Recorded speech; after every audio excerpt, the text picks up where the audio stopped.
That's everyone from elected officials to town manager, city manager, select boards, et cetera. Hearing from this group is our single priority for today. So we're in the process of scheduling future community listening sessions for the general public, and they will have opportunity to provide input there. And I also would like to point out that the general public in every single one of our task force meetings twice a month. So these sessions are specific to an audience to hear from the people doing the work and impacted by the work. So let's talk a little bit about the history of the Public Safety Communications Task Force and overview. Jen, is there any objection to recording this? I wanted to wait until we got to that item on there.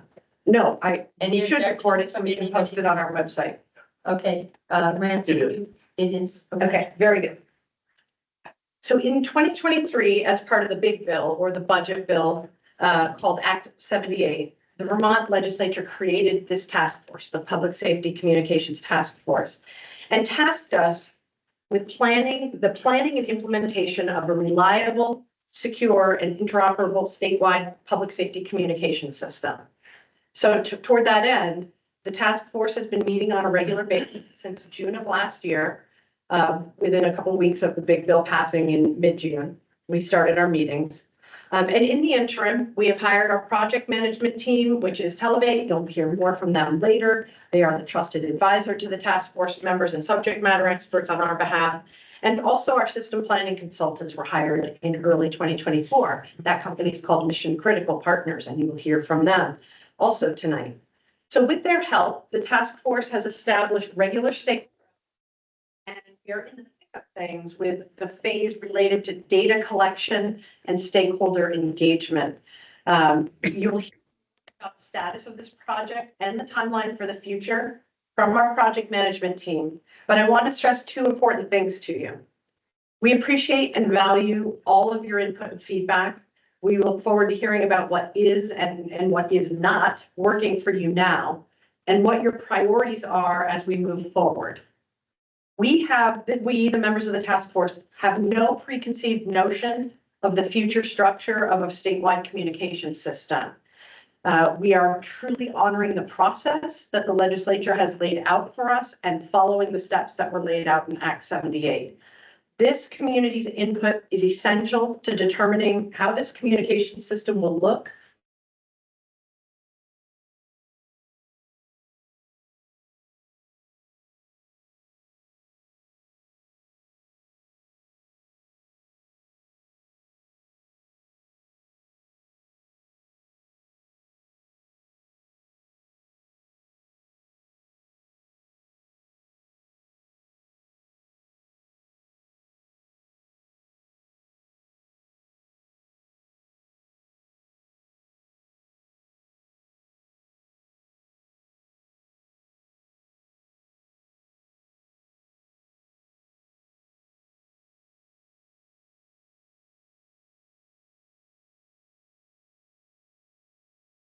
I'm not sure if you're seeing this, but we can't hear you any longer.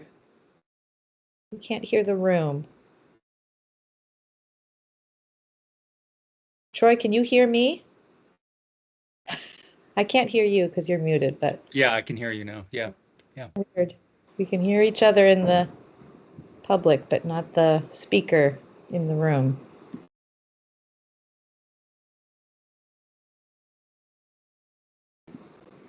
Looks like they can't hear us either.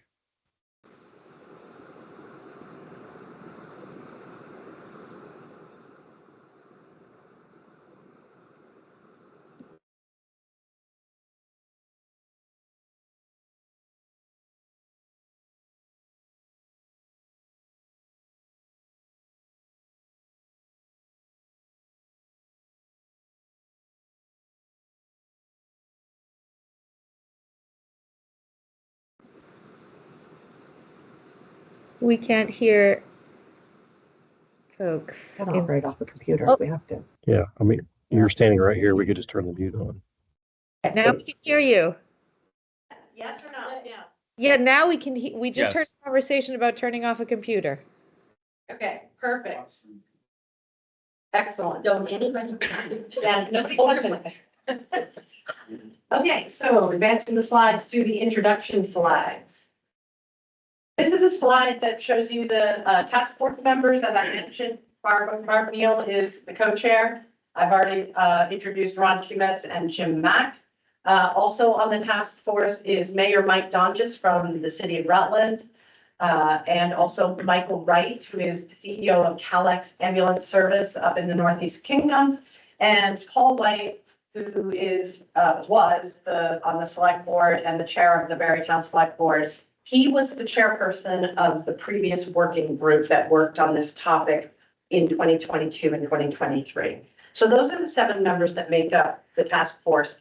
I just want to point out, these are all people with day jobs. This task force is a responsibility that is part on top of our regular responsibilities. And that's one of the reasons why we hired a project management to advise the task force, folks who are true subject matter experts in this area. So that's the Vermont team. And then we also have Rick Burke and Dominica Curry from Televate. Televate works directly with members of the task force as our trusted advisors and subject matter experts. And they're there in the back and here. Everybody. And we are joined by several members of the team from our system planning consultants, Mission Critical Partners. So Rance Duffy is the project manager. Bonnie Maney is the operations senior advisor. And Scott Neal is the wireless senior advisor. Gigi Smith is the operations SME. And Phil Sisk is the boss of all the surveys.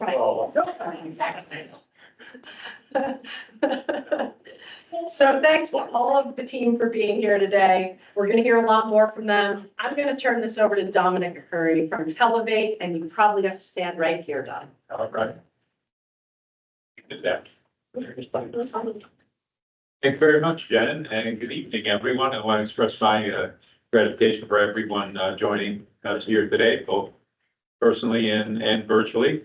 And I just have a couple of brief slides to go over a very high-level overview of the project, and then we'll get into the open discussion. The project consists of a number of different elements, and all these elements were defined, in fact, in Act 78, which Jen described. The initial portion of it is to do a thorough investigation of the equipment, processes, facilities, and all types of dispatch-related systems that are currently in use throughout the state. One of the key deliverables of the project will be an inventory of all that equipment and systems, and that'll be coming as soon as we compile all that data. We are using a number of different methods to gather that data. There was a data questionnaire distributed.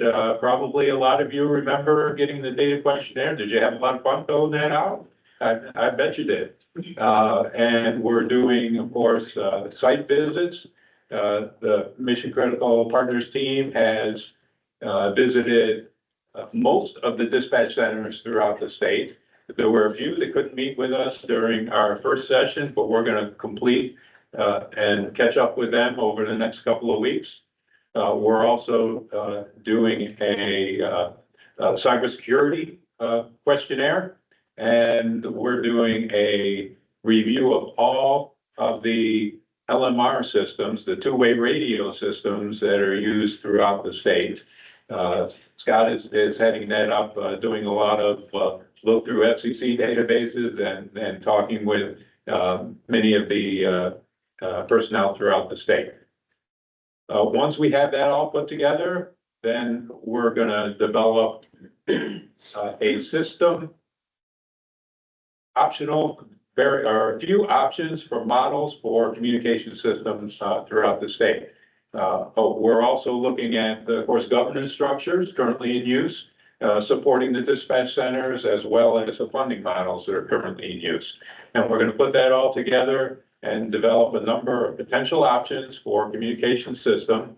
We'll be using data, again, from the data questionnaire and input from all of you through these town hall sessions, this one and the next three over the next couple of weeks. And we're also, as Jen mentioned, going to have an opportunity for the general public to contribute as well in our listening sessions. Once we gather all that data, we're going to analyze that and begin development of some potential models. Once we have some potential considerations for a model put together, we're going to, again, look for your input. And there's going to be a number of workshops that are going to be done throughout the state where you're going to have another opportunity to provide input into the process. And when I talk about communication systems, and when the act refers to a statewide communication system, it's a very broad sense. It's much more than, for instance, the dispatch console that you might be familiar with. It's more than that system. It's more than the two-way radio system that's used to support the first responders.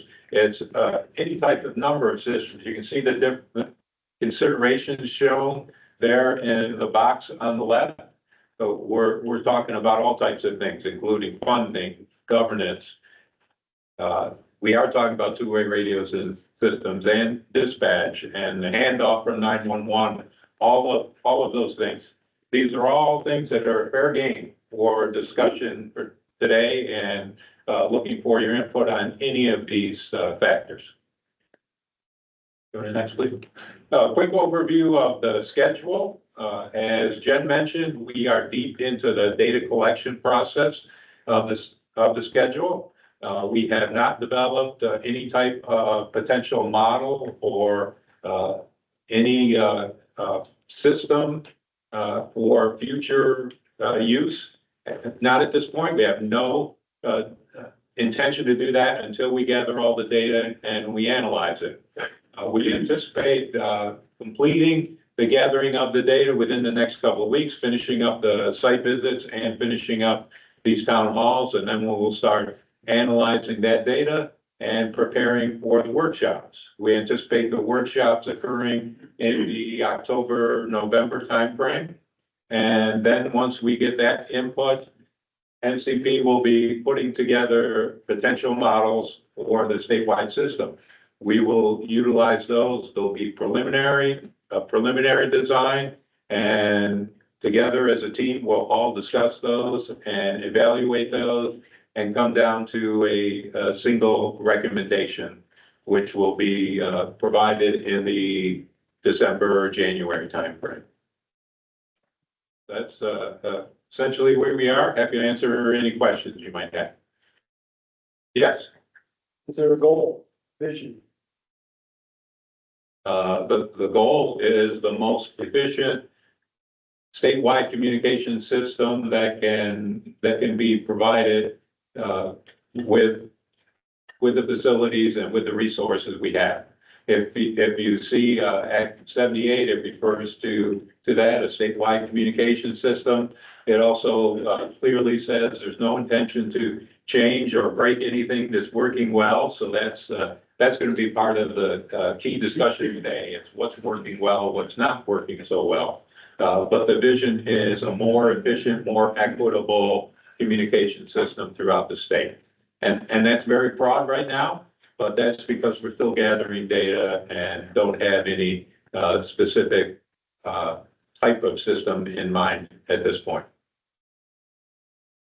The goal is laid out pretty clearly in Act 78. We're not making it up as we go about the work. It tasks us with planning and implementing a reliable, secure, and interoperable statewide public safety communication system. And then there's various phases, for lack of a better word, of the project that are laid out in the legislation. So that's how we organize the scope of work for the consultants, and that's how they're going about the work. Any other questions for me? Thank you very much. I'm going to turn it over to our mission critical partner. And they're going to get into the main portion of the project. Awesome.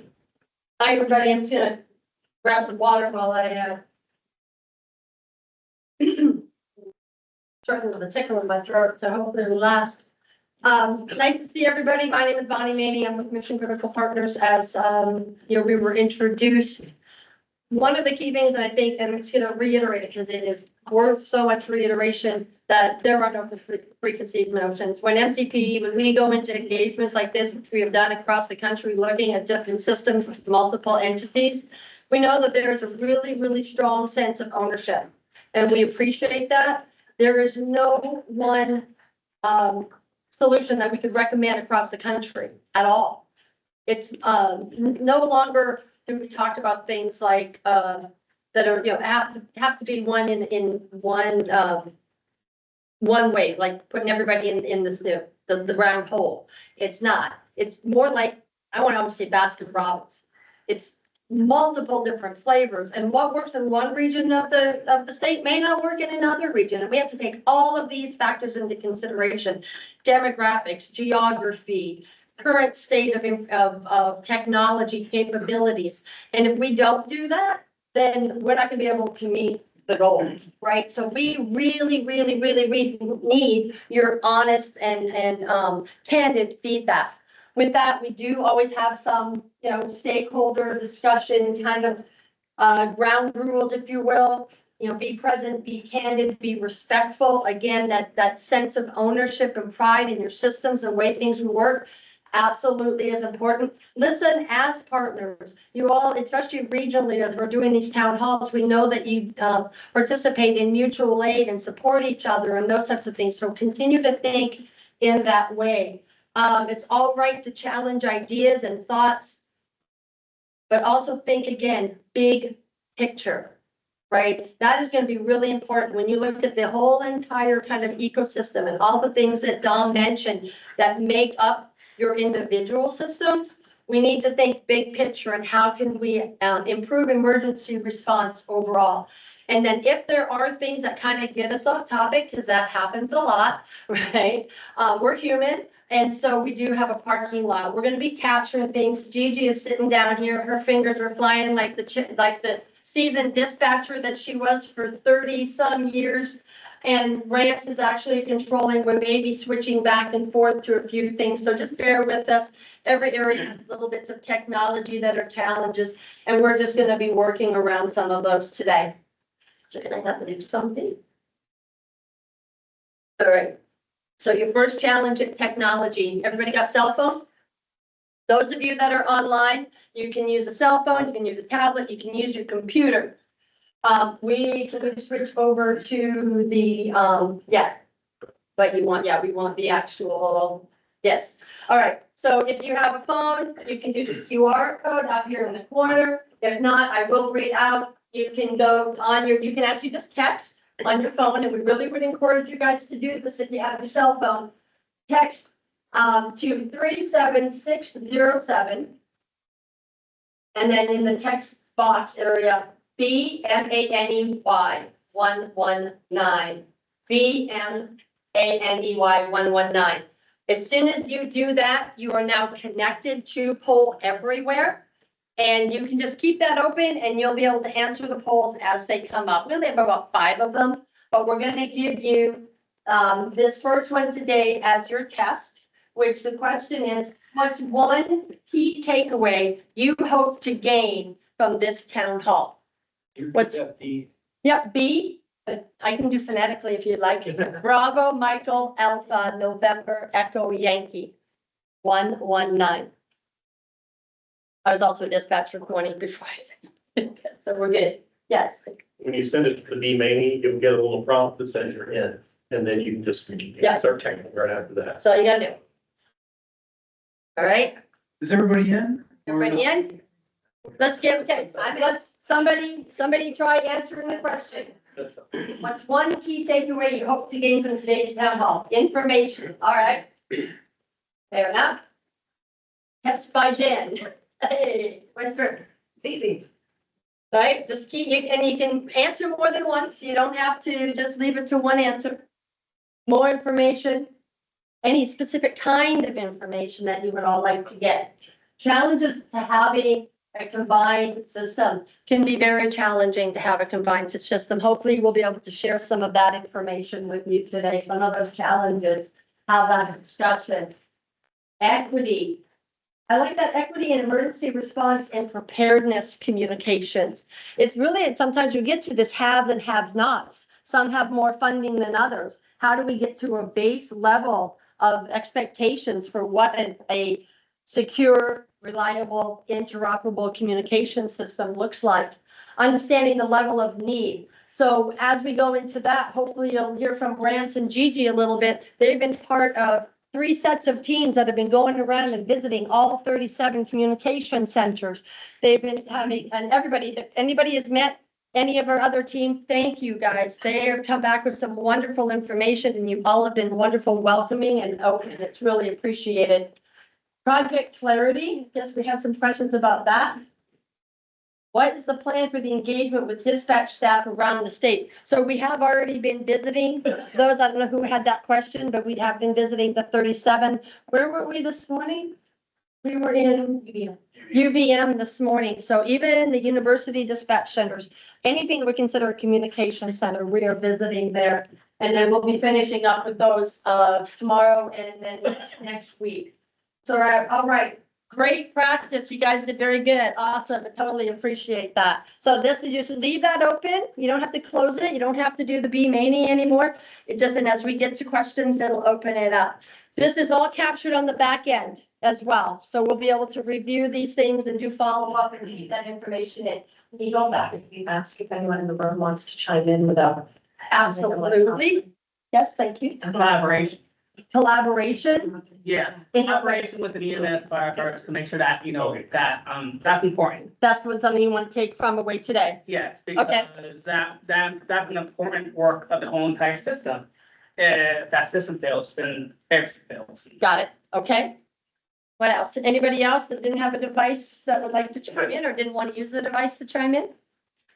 Anybody else? If anyone online doesn't have access to that chat or doesn't want to use the chat, you can drop it in the chat on Teams and it will be recorded. Absolutely. All right.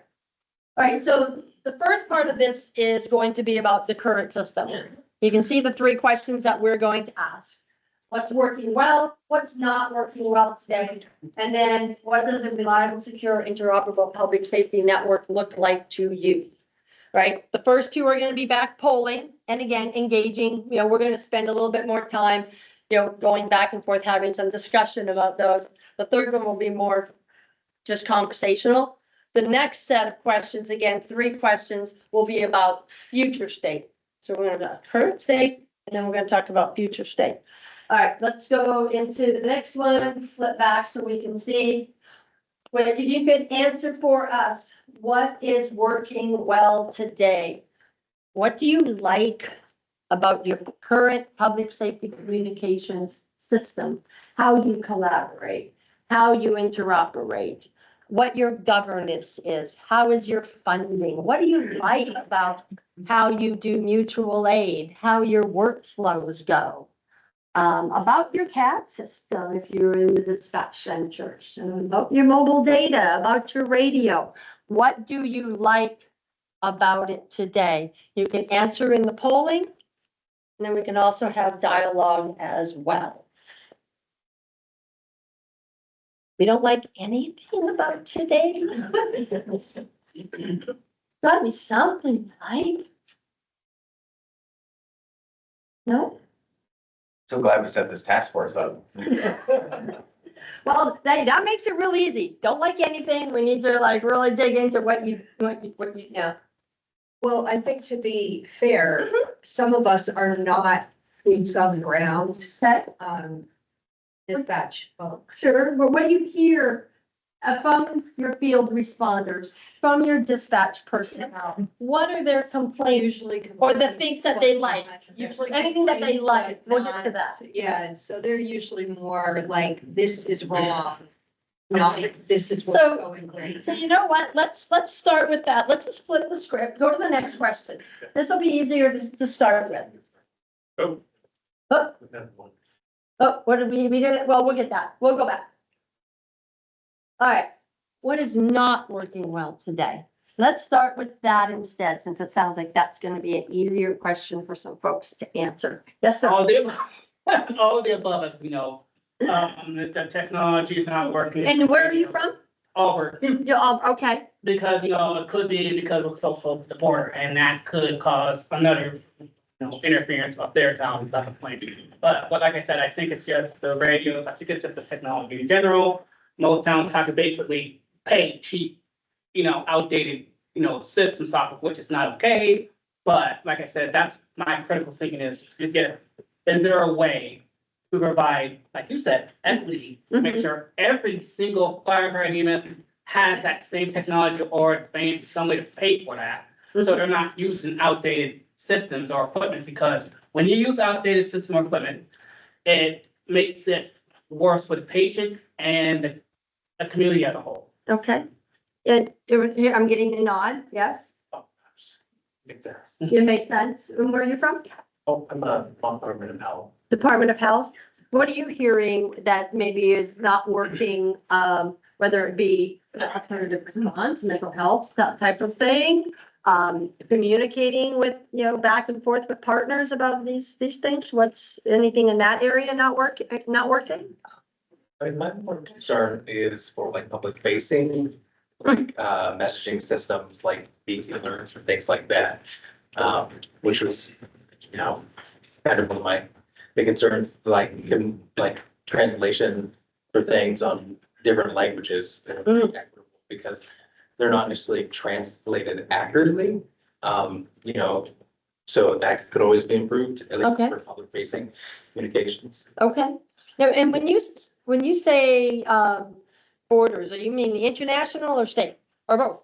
It's state, State, okay. That's, it's a entire state. The way I look at it is, I don't look at my town as just, I look at it as a whole picture, like you said. Mhm. That, like I said, with, there's some towns, that are left with, what technology that are so old that, or they're using that technology that basically live with what they have, and it just makes it not very, like you said, equitable. But it doesn't bring the whole equities into the process of what we're doing here. Understood. And having that, like I said, if we're going to pay EMS firefighters update technology, it should be on the same page, not, we got you this and we can't do the best we can do. Okay. We can do better.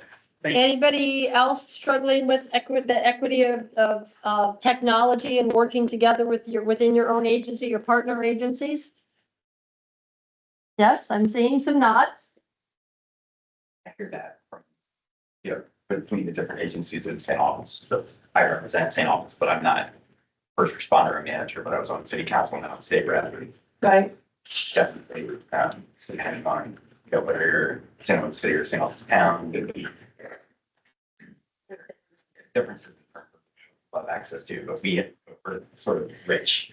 Those are relative, but we invest a lot. Mhm. Okay. Anybody else? Equity, different challenges with equipment. All right, we've got quite a few up here. Anybody struggling with staffing overall? All right, staffing in your dispatch centers? Yes? Is anybody here in their dispatch centers that they know that they're full staffed, or did we hear of any in this region that are full staffed? UVM actually will be full staffed, here shortly. They've got one more to hire. Let's put a comparison, it's a rarity. There's Go ahead. more staffing, from what we've discovered so far, there's more staffing issues than there is anybody having that full staff. But just make a generalization of this like. Right, okay. Some communities receive dispatch services from the state and don't pay into the system. Others make big investments. Anybody care to share a little bit about that statement, or online or from this room? Sure. Yes, Jen. The state of Vermont, stopped charging some, the state of Vermont dispatches for a lot of first responder agencies that are not state agencies, so they're local police, fire, and EMS. Some of them, under an old scheme, paid for services. And then others were provided services for free, and that's obviously an equity issue. My predecessor, stopped charging people until we could sort out how to do it more equitably. So And they never started charging again? there is real truth in that, that there are some communities that pay. to receive dispatch services from the state police and others that do not. And so that is part of what the discussion that prompted Act 78 is to figure out a way to do it in a manner that is equitable to all, Okay. not some pay and some don't. Mhm. I hear you. What about, community pushback on installing new communications towers? Yes, anybody want to share on that a little bit more? I think there's something going on in Enosburg right now. Regarding that, I do not represent Enosburg, so I can't speak factually, but it's been in the media that, there was a proposed cell tower that would help, communications for emergency response, and the community has pushed back on that. So obviously you can't do it without community buy-in. Sure. And, I think that's an obstacle Sure. that needs to be ironed out. Right, and Scott knows, I mean, he'll tell you, it's very key of where these towers need to go for Yeah. optimal use. And that's a problem we see all over the country. And I'm sure Dawn and Rick would agree that, putting up new towers anywhere, not in my backyard, right? Everybody wants emergency response, but they don't want to have to look at the towers. That is an issue we see across the countries. Yeah. So a lot of it, I mean, we're seeing here, themes, outdated equipment, outdated plans, I saw something about CAD. Valcor is not a CAD system. Anybody want to share a little bit That's more true. about It was that? never designed to be a CAD system, What was it designed to be? a records management system. We see that a lot too, especially in smaller places, smaller municipalities, in locales where they kind of like, oh, this is all we need. Right? And then they start, kind of just trying to build it themselves and use it and work around it. But CAD systems aren't cheap. Right? I mean, there is an expense. So we talk about the funding of this. I mean, we hear this all, and you guys are not alone. Funding is a big challenge. But what we try and focus on too is how do we at least start moving the needle into a positive direction? And that does start with, with a project like this and developing a reasonable, practical plan that none of this is gonna happen, overnight. But what is the plan in place to get you there on a path toward a more reliable, secure, interoperable system? See, we have reliance on volunteers rather than paid staff. Are we talking about volunteer fire departments, volunteer dispatch, volunteer police? What are we talking about when we say volunteer? Yes, sir. I can say that one's easy. Volunteerism, the state's had that for a long time. I think people are trying to know the state, like the word volunteerism, probably heard that, from the state, Mhm. and everybody relies heavily on that. What I'm thinking is they need to be stipend or compensated in a way to, for their work. This is what I see on a Vermont Truth and Equity Commission, so I see this across the state. That some, municipalities, some, volunteers, it's like, I'm using the word volunteer, I throw it out everywhere I want, and it's just gonna get old. Now it's getting old at the point that nobody wants to do that work. Okay, Because they don't feel like, that they're not just welcome, but they're not feel like they're doing a job that, that's being seen and taken notice, all right. And yes, compensation is a big thing I'm hearing across the state. It's EMS fire. Yeah, understandably. Now, I will say we did, Rance did have the pleasure of actually, sitting with the communication center, in Mad River. That is all volunteer, all remote working. They're not working in a center, which if looking nationwide right now, that's a huge deal because other places are struggling with the idea of remote operations and these guys have it down solid. I mean, that's, really to be commended, the work and how they have that running so efficiently.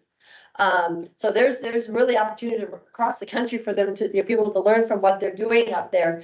And that's just, a good example. We hear lots of challenges with it as well. Let's see, lack of training. disability, access and functional needs. Just lack of training in general, I think is something that is challenging again with systems, especially when you have so many different systems across the state. Anything else that's on their rants that we? Right, Go back to what people like now. as we're gonna do, exactly. We've kind of beaten that up a Just bit. one thing real quick. I've seen a couple on there about dead spots with Yes. radio and so on, with cell service coverage. You know, I've already been up here previously, talked to folks at the state, talked to a couple of radio shops. We've done a lot of research through the FCC databases. I know across the state, you're using a lot of the analog, VHF, UHF systems. So I just wanted to ask, I frankly easy this way, is anybody in here that's a first responder or a dispatcher satisfied with your radio system? It provides you adequate coverage, you don't have a lot of interference issues, you can talk whoever you need. Kind of what I thought. That's what we started with this question. Yeah, so, You want to invite? no, and I'm curious, and so, on the cell, you can probably, I'm sorry, go ahead. So I work, state representative Sheldon, but I also work in law enforcement in Chittenden County and in Franklin County. On the law enforcement side in Franklin County, especially if you go east, there are a lot of dead spots where I cannot communicate at all. Sometimes they'll let them hear me, or I'll hear them, but it won't be a complete conversation. And that's pretty bad. I mean, you can back up 10 feet, maybe get a signal, drive half a mile. It's geography, obviously. Yeah, and I get that, and then, so I'm assuming that a lot of first responders in today's day and age, whether they want to or not, are probably augmenting their radio coverage with their cell phone where they can, so if they can't communicate but let me ask you what your cell coverage is like. And I live in Pennsylvania. I drove up here today and I came up through the Adirondacks, across, where the lost company, I came across Lake Champlain. I was actually on a work call and boom, it was done. So is it safe to say you have a lot of cellular dead spots across no matter what carrier, right? Yeah. Yes. True. I was the one who wrote that On the comment in the chat, and that is my district that he was just talking about. If you go east from here, that's my district, and there are more dead spots than there are live spots for cell coverage. So that is a real issue. I mean, there'll be places that people are gathered, for instance, at a town rec field, that there is no cell coverage and somebody gets injured. And people have to jump in a car and drive until they can find cell service to call for emergency help. Yeah, thank you. Yes, Bill. We had a comment on that. Yes, sir. No, I was gonna give our coverage 70%. 70%. Yeah, as a first responder and a former dispatcher, And where are you at? Charlotte. Charlotte? it's on Champlain, and Okay. worked at a Shelburne dispatch. All right. But there's even, Shelburne can't use radio for all its agencies.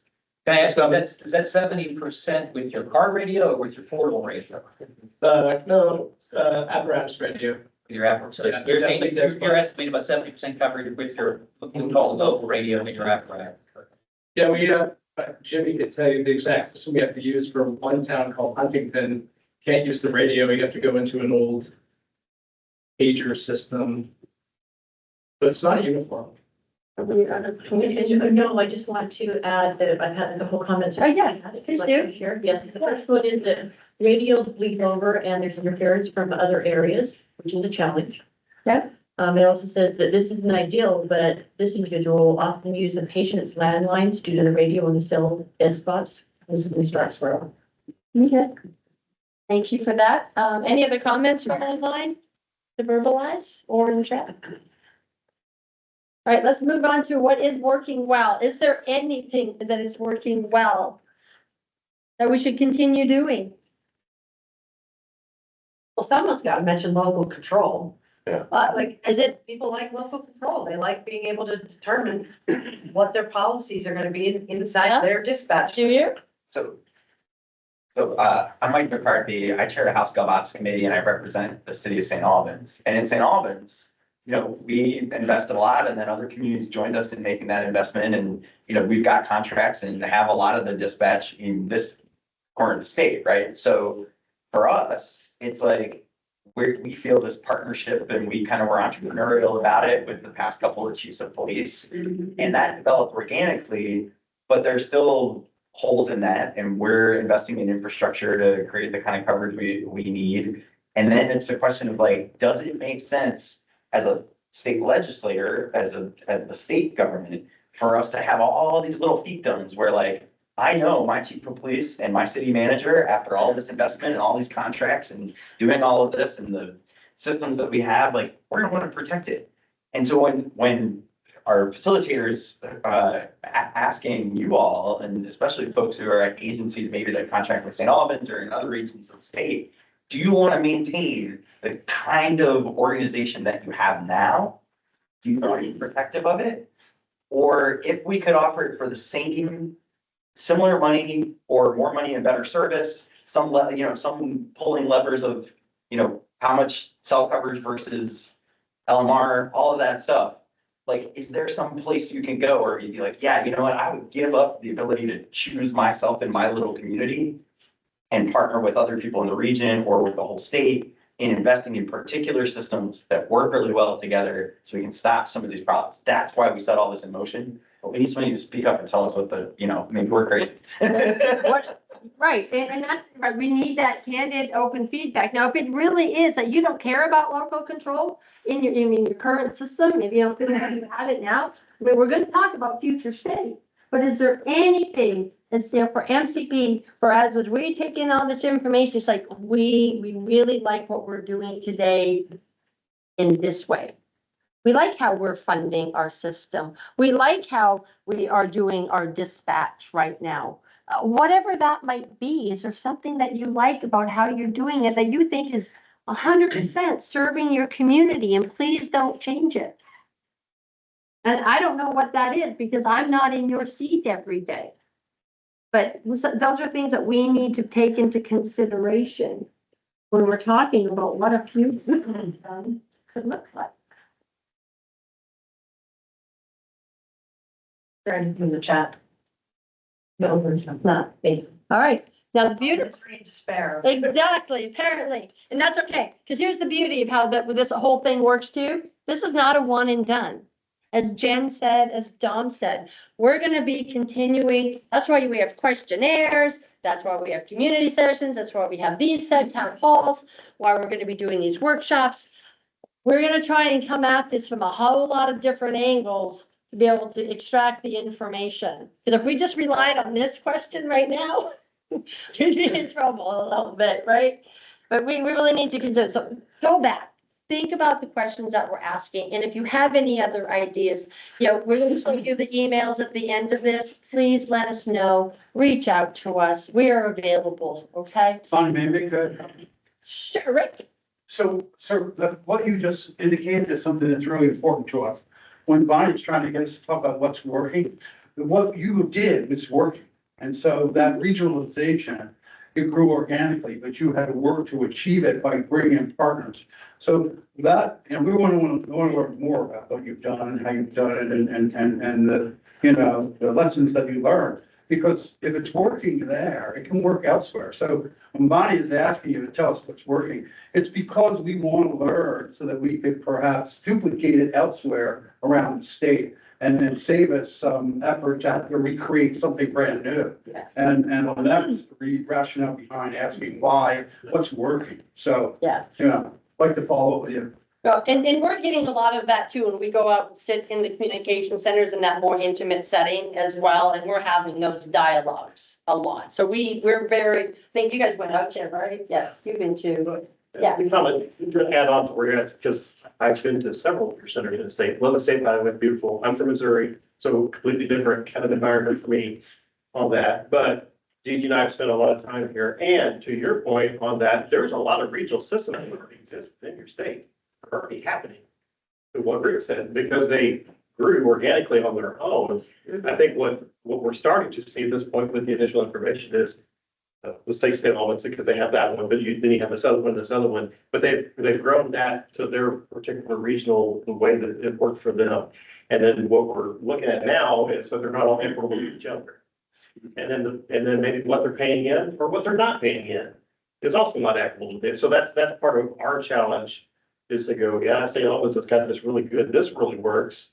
But maybe this other one has something else, and we need to figure out a way to merge that information together. There's some other regional systems that work really good. Yeah, so things are like, yes, things are happening organically, in the state. And that's really a very productive, healthy way where you're not forcing people to do things. So it is great that that is happening. Now, I want to just clarify something that Brad said when he says merge information, not necessarily merge centers. We don't want anybody to think, we also don't have any preconceived notions. Again, I'm going to repeat that probably ad nauseum. Let's go into the last question for conversation on the current system. That's that one. That's it's actually back in PowerPoint. In top three. Yeah, no, that's on the next. So we're gonna break this down a little bit. That's he's getting PowerPoint. There you go. The reason we're going back and forth is that something is with the ratio, presentation ratio, so the whole screen on the question wasn't coming up. So now there we go.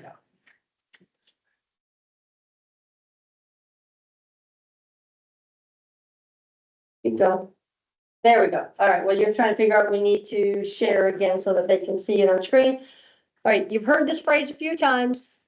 What does a reliable, secure, and interoperable system look like to you? Let's start with governance. What does it look like from a governance or oversight perspective? That's kind of back to the local control again, right? What does it look like to you? What does this system look like? What do you want to see? Is local control important? What are your police chiefs, fire chiefs, dispatch managers, supervisors, what are they saying? We're smaller in states. Control is very. Okay, what makes that important? In Vermont. Yeah, it's. Yeah. Okay. We're answer to that question. Because it's Vermont. What do you gain by local control? Well, we're only 1,000 people, so Okay. I think small is still good in a lot of ways here and things, so. All right. So, bigger isn't always better, but Yeah. yeah, that's just a general statement, but. Mhm. Yes, Local control is super important and, but also at the same time collaborating regionally. And at the same time, making sure that we're not overlapping services too. That's what we see in a lot of our rural areas is that, we're kind of in a weird spot where EMS in one town services all the town, also goes into another town. And that town also has its own EMS and services the other town as well, and they just overlap a lot.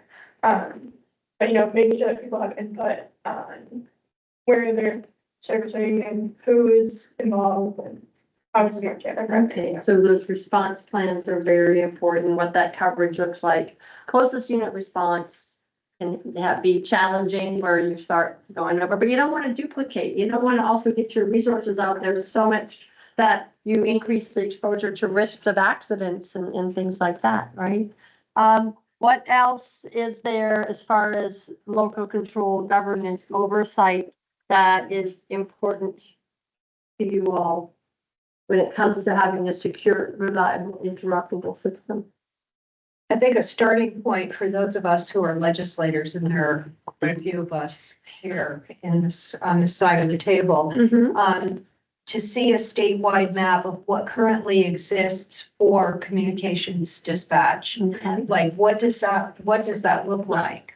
Are certain dispatch centers consolidating their resources to dispatch through a regional model, or are they jumping across towns like there's somebody in between them that's also doing dispatch? Those are really important for especially the committee that 4 of us here sit on, which is government operations, because when we're envisioning a statewide system, I don't know what works currently. And I can't begin to suggest what would work in the future without knowing where those areas are that are working properly right now, that people are happy with. All right, and you're talking from a radio wireless, from a communications, from dispatch, from 911 services, everything. What prompted you all to come together and collaborate in your region? From this kind of a perspective? Was Yeah, this put into it at all? It's a long story, but I'd say what it really boils down to is about the St. Albans PD wanting to get economy of scale. So we need the dispatch service and we needed to invest in certain things like towers was one of the big tickets, right? In order to be able to get the coverage and use the kind of equipment that they wanted. And in order to pay for that, we needed to spread it out across more agencies, really more taxpayers across more municipalities and have regional collaboration in order to achieve economy of scale so that you could buy the latest and greatest radio equipment and put that tower up and do all of that. So that's kind of how that happened. And there were a lot of things, you know, the way when E911 was coming on, we happened to have the chief of police who was really involved with some of the efforts there. So it, you know, who you know matters. And so organically, because of that, some of the entrepreneurial stuff and the willingness of the city taxpayers to invest in some of the early dollars or go out for grants and then match it with local funding. So we took on sort of an investment risk that other communities did not have to bear in order to get what we have now, which is a whole bunch of communities essentially pay us to provide their emergency response agencies that dispatch service. So, you know, and I'm not an expert, I just, you know, that's how it happened. And Let me ask you something there. So you have multiple communities that are on your system, correct? Yes. Do you have any type of formal governance structure? In other words, do all those communities have any type of representation in that system? How does that, I'm just curious, how did that work? They're negotiated contracts. And so my understanding is, I'm getting a little out of our skis, is that they've become standardized so that everybody who does contract with their agency on a call basis, there's a formula and they can get passed. But here's the risk in that. And this is, you know, I am basically coming to the conclusion that with systems like this, local control, the way we've envisioned it, doesn't really work very well anymore. And the reason for that is there's a huge risk. If you make a big investment, municipality like the city of St. Albans, in a dispatch center and a certain technology and the certain towers that go with it and all of that, and then 5-10 years down the road, cash-strapped people who've been part of your economy of scale start to say, you know what, we're going to go off and get this service from some new technology out of state, or we're going to get it from a neighboring town, like they're going to, you know, have Shelburne or the state police, that somebody else can do it. And then the economic model falls apart. And the burden of that failure would be on the taxpayers of that particular tiny municipality. And that scares the crap out of me as a person who's thinking long-term about systems and investment and asking voters to continue to fund, mostly with property taxes, you know, our emergency services infrastructure. Because that, I mean, that does happen. We've seen this in other states and other regions where they've mandated certain things like consolidation and stuff like that, where it becomes a business and that host agency is kind of always in fear of losing their customers, losing their funding. So there are things to consider on both sides of how this all works.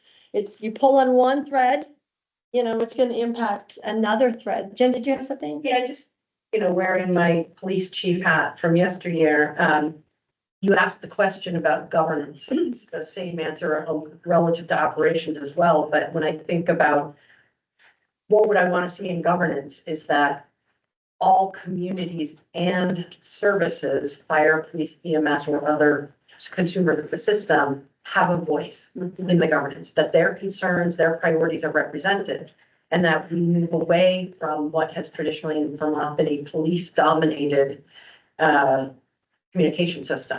Now, the police have the greater volume of calls for service and radio communication, but we have, whatever we build has to meet the needs of all three disciplines And any governance structure has to have equity in it that is not police centric. And really, at the end of the day, the kind of superordinate goal is to build a system that serves the customer. So it's the safety of the first responders, but it's mostly the safety of the public and getting the right help to the right people in a timely manner. So, I mean, we can never lose sight of the goal, which is we have to be able to get the right people to the right place with the right tools. As quickly as quickly as possible and as safely as possible, and we have to get our first responders safely home. And that ties, from governance, that ties it into the funding. Funding is all part of that in the economies of scale. Does anybody feel like they've got enough funding? I'd like to comment. Yes, please. I have long maintained that the way we fund this, we fund our E911 system with a surcharge on phones.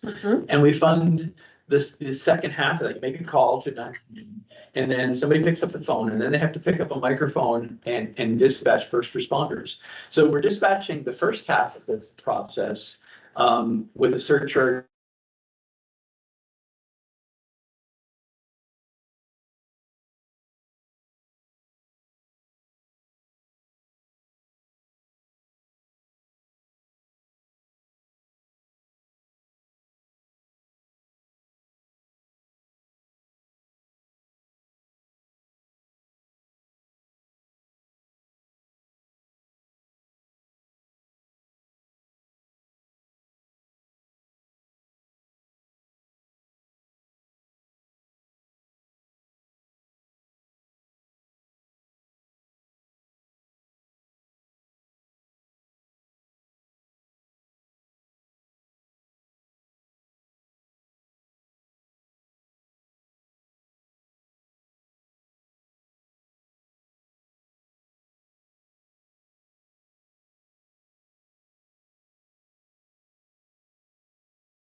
Exactly the same. That's huge collaboration at the front end. The Vermont example was the Green Mountain Higher Education Consortium. Middlebury, St. Michael's, Norwich, and Champlain College came together for their HR, payroll, development, endowment management system. And they had been doing their own business for a very long time. And you want to talk about fiefdoms and ownership for the way we do things? Yeah.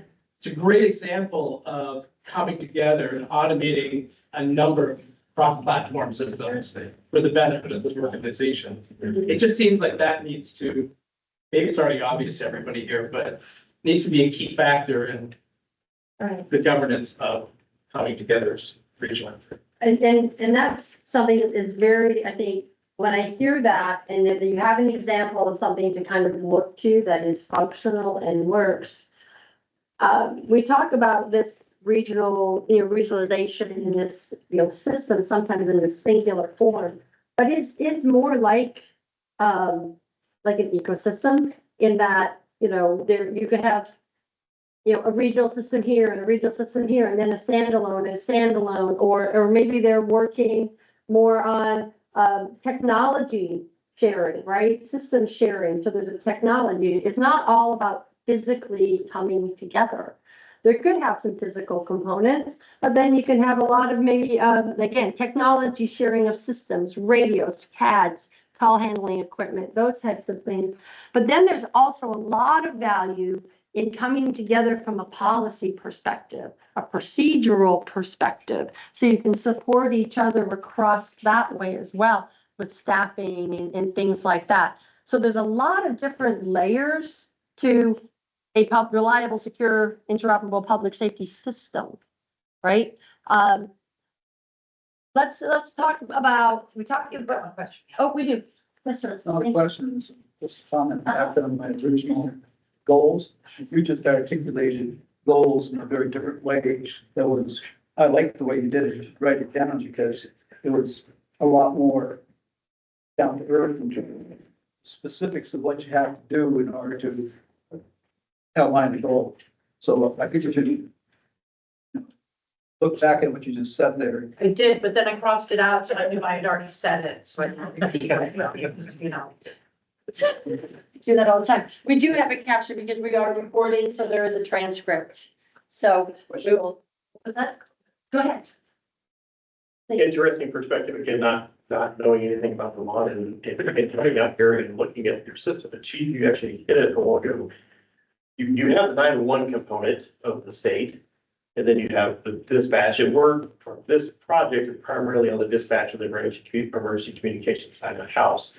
I want to point that out, maybe just something for you to think about for discussion. Your 911 side of that is I have a very nice system that's set up here in the state, the way it's funded, the way it's been distributed, and it's kind of regionalized already. So something to look at, a model that you kind of already have existing. Now, can you somehow look at that model and see, is that something we're able for here as well? And it keyed me in when you said the chief and all that part of it, because you got two components running here, and one of them works pretty good. We have, just about everybody, there are 250-ish fire departments in the state of Vermont. And virtually every single one of them does their own thing when it comes to radio communications. Now, I think that we can, in some ways, facilitating cooperation. And, one of the problems is education. People don't understand how communications works.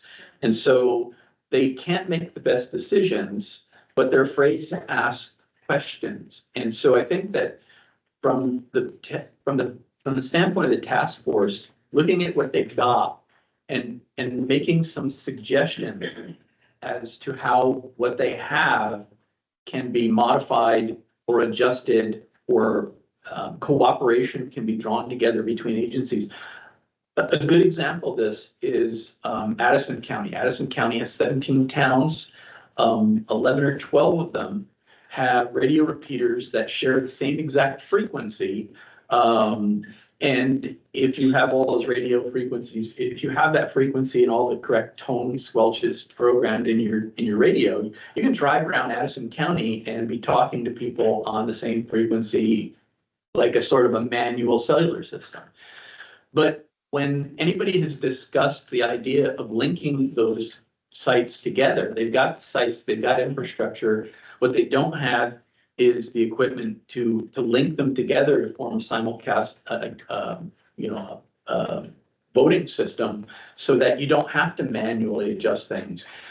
When those discussions have been had, people don't really understand how the whole thing works, and they want their system to be one of the sites, and they want, to have control, and someone needs to educate them and bring them together so they understand that they're not going to be losing anything by cooperating.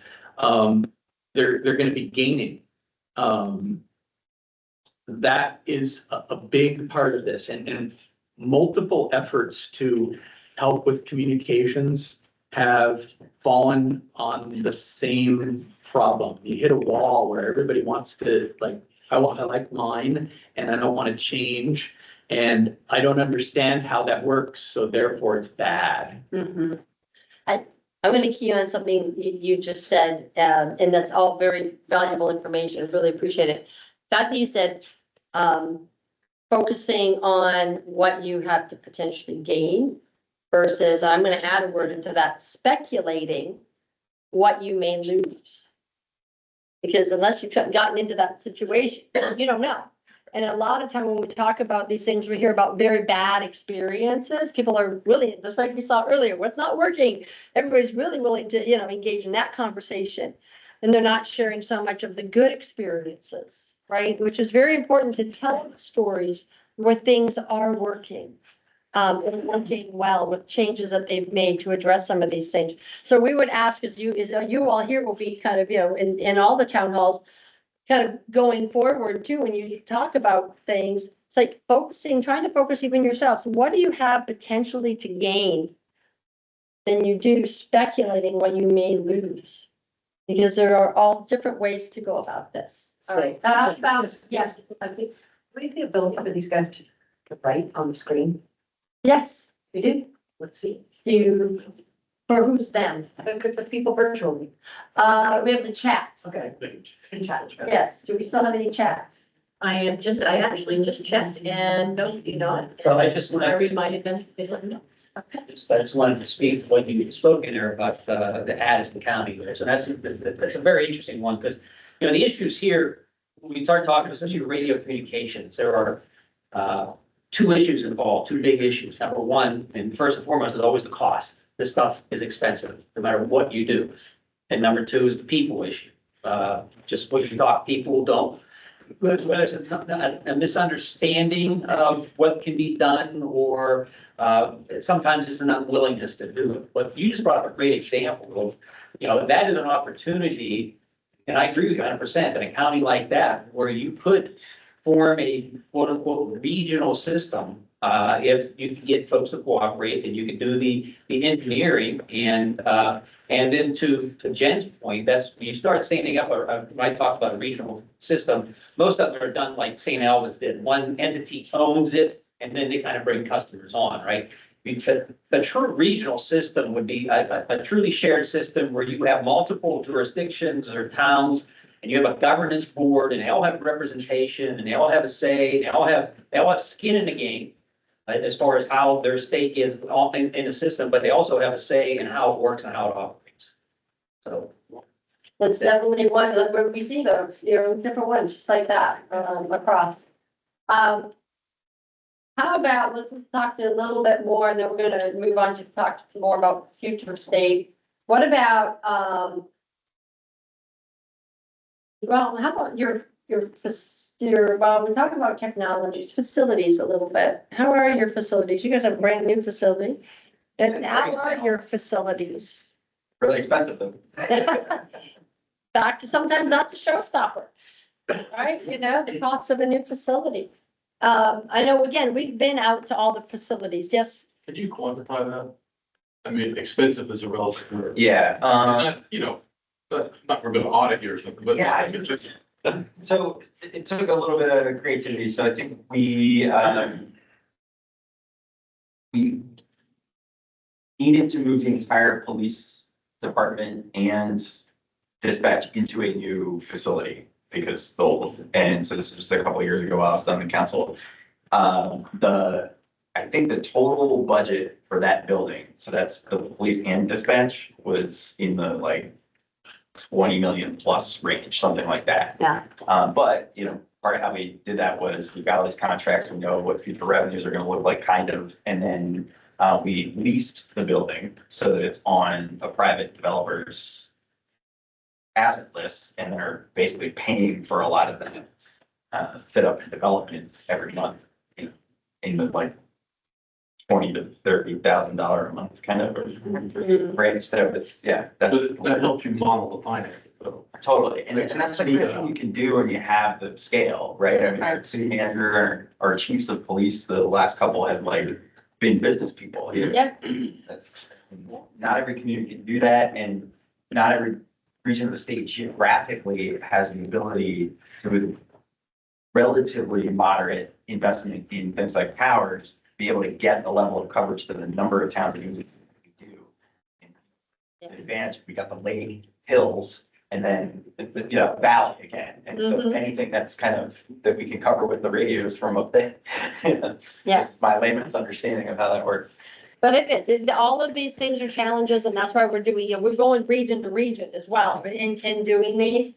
Actually, I want to kind of switch over to like workflows. What is your all's experience with the service that you are getting from a 911 public safety perspective? You've all Not 911. not, no, not what, sorry, no, I mean, from how quickly people are getting out to you, are they, you know, do you feel like they've got the information when they arrive? Do you feel you're getting the information when you're getting accurate information? Are people arriving services, to Jen's point, getting the right services to the right location as quickly as possible? Like, how would you grade your services in that regard? Are you you know, are they reliable? Getting there? Yeah. I mean, like, it's just, it'll show you that Vermont small world, so like Lisa said, there's 4 of us and reps, but we're also in the committee with Mike and Lucy and I, and so, but I'm also selecting town of Milton, 2 towns south of St. Albans, we use their dispatch. And it works well. Yeah, So we have a contract with them okay.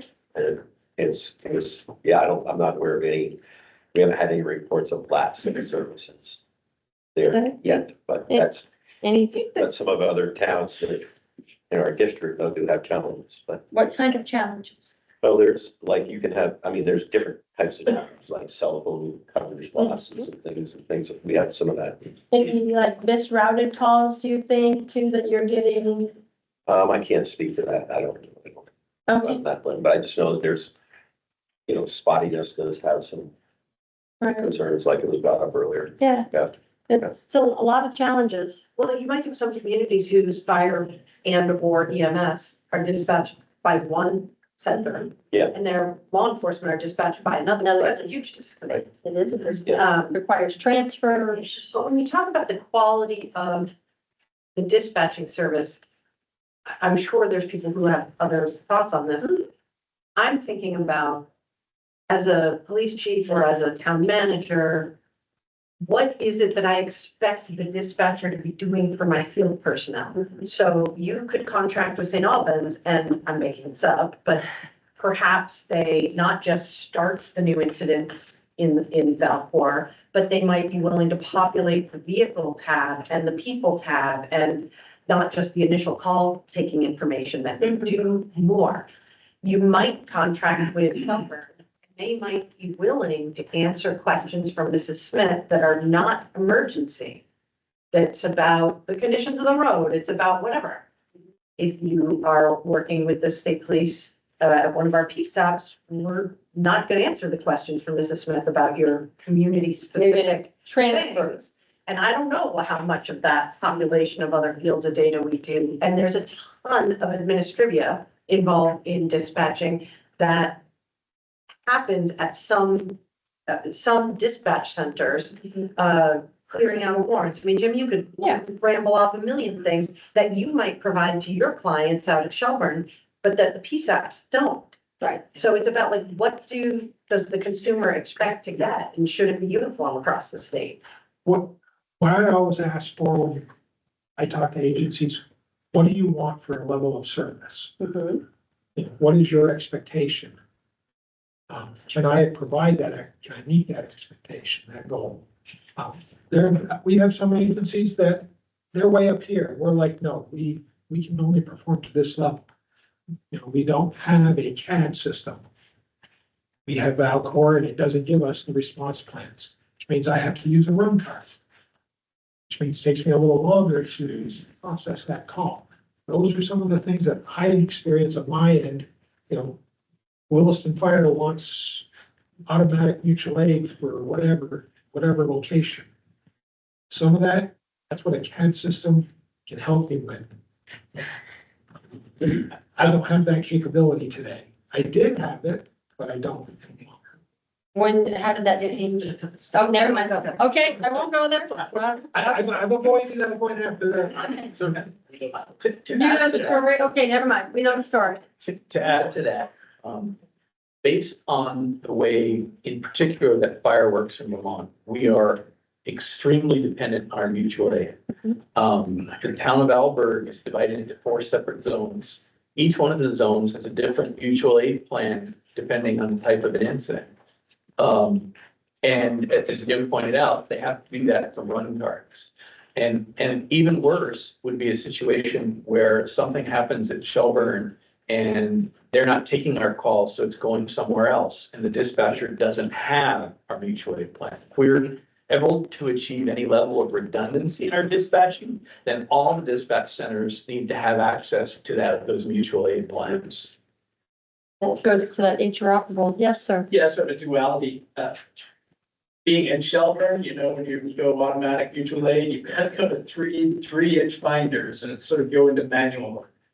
And I always thought, wouldn't it be great if it's just there for you, just like the 911 screen is for you. Right. But as one of the 27 agencies that depends on Shelburne Dispatch, top marks. I mean, and I think part of it is sometimes we have radio issues But then we have a companion tool called Active Alert. And our volunteers depend heavily on Active Alert because it gets the visual directions, the narrative right in front of you, you know, where to go, what's happening, and if the radio's a little fuzzy because of location, this accommodates for that. Sure. You get high marks to Shelburne from a first responder. Okay. Anybody else have challenges like over here with workflows that are manual rather than automated that you hear about? Any, I'm sorry? It almost does. St. Albans does? We did the same thing. We're relying on dispatchers to remember via email or binders and handouts and. Okay, and you're St. Albans. St. Albans, okay. Anybody online have any challenges there with workflows? It might be good to point out, there's an audience here that doesn't understand that world. And the word that they're using, like bread cards and binders, that, I mean, it's literally for the fact of, if that car comes out, whatever that is, you're taking the time to grab this binder off the shelf, to look up that information. When you have a CAD system, which ideally improves your CAD system, all that stuff would be in there, and it would automatically populate all that stuff right in front of them. Calls, time is money, you know, time is money too. And you got, that's what they're getting at with what we're talking about in Maine, so that. Okay, let's go on to our future here. Fine. Yes, sir. I just asked Jim one question. What's the name of the tool you guys use? What? What's the Active name Alert. of the tool? The Active 911, Active then. Oh, Active Alert. Active Alert and First View are two that we use. And how prevalent would you say that is, in your opinion, in the state? Very. One, both of them are somewhere. I am responding. It's also, yeah. But once again, the systems have been called on as an adjunct. A lot of young people don't like to carry pagers. That's like not cool or something. There are radio coverage problems, so people think that they're fixing the problem. The problem is that cellular coverage in Vermont is miserable, like what the carriers tell you. And the second part of the problem is that, my background, like my day job is designing radio broadcast, radio and television broadcast equipment and communications equipment. So, when I tell people, hey, your text messages are usually instant, but sometimes it could take 2 or 3 minutes. And they look at me like with this baffled look on their face. Like, if my grandmother is laying on the floor, I don't want to depend on text messages and phone apps. I want it to be instant. And we need to fix the real problems rather than finding like backup solutions to Vermonters are very resourceful. We love duct tape, we love baling wire, we can fix anything. And part of our problem is that we've patched around things for so long that we're afraid to abandon our temporary fixes in favor of more permanent, better fixes. We figured out how to do this, just leave it alone, because if you touch the duct tape, it's gonna fall apart. And we need to get away from that mentality. We need to look at what we can do better. And we don't have to take it all apart. We just need to replace the duct tape and baling wire with something slightly more permanent. Perfect segue to the future. Exactly, build into the future. So we're gonna ask 3 questions in this section. Again, the first 2 are gonna have support from our technology with the live poll, and we'll have the discussion. And then, so what are your top priorities or must-haves? And then the opposite of that, what do you consider your deal breakers? Like MCP, if you put that in the report, if you put that in the solutions, forget it, we're out, we're not having anything to do with it. And then what improvements, if any, would you like to see in the system now? But I think when we get to that, we've talked a lot about a lot of that stuff already. It's kind of how this organic conversation works, right? But if there's anything else that you think of, we'll revisit that. So let's go back just to the poll. While he's getting the poll up, again, folks online, please feel free to put stuff in there. If you guys want to add, use your phones to do this. We do encourage it again, because it is captured as well on the back end. We can capture the conversation organically, but then we really get it in your own words, if you'll use the poll. And you comment that. while we're doing that.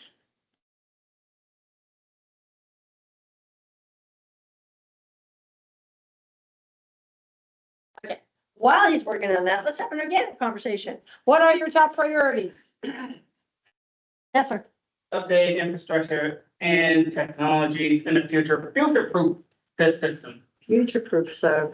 Making sure that doesn't, like, if there's anything happen, weather resistant, remember, we got power outages too as well. We can't ignore the fact of the changing climate. Can't factor that in, because some of that is detrimental to Sure. our emergency services Yeah. as well. And like you said, infrastructure, it, the CAD system, this, but we also have to have the network infrastructure to support this. And some, kind of going back to some of the facilities are not capable of hosting the network infrastructure that's needed to run some more of these advanced systems.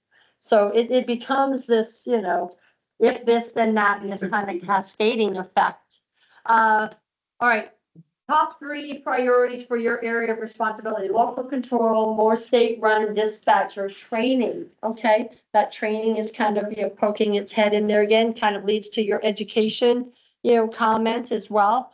What else? Real CAD system, equitable financing, governance. What else is a priority? Needs to be sustainable. Sustainable. And all of our public safety agencies got a lot of Homeland Security money. When the Homeland Security grants were running wild. And we bought a lot of really cool stuff. And then, for example, my department, 15 years after buying a whole pile of SCBA's, found that the carbon composite bottles that are on those things only last for 15 years and you have to buy new ones. So there's a lot of stuff out there that we bought that we really don't have the budget to maintain. So if you look in the communications world, a lot of states have pushed toward these statewide trunking systems. My agency is also part of the Clinton County Mutual Aid System in New York. And they have a countywide trunk system that's funded by, they have a lot different systems there. The county pays for the whole system, county pays for some radios. I would not have to have to replace one of those radios on my department's budget.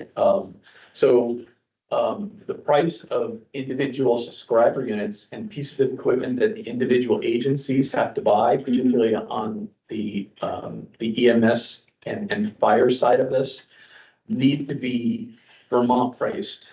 They can't be, out of our reach. Right. Because then we won't replace them, we won't buy them, we won't fix them. Yeah.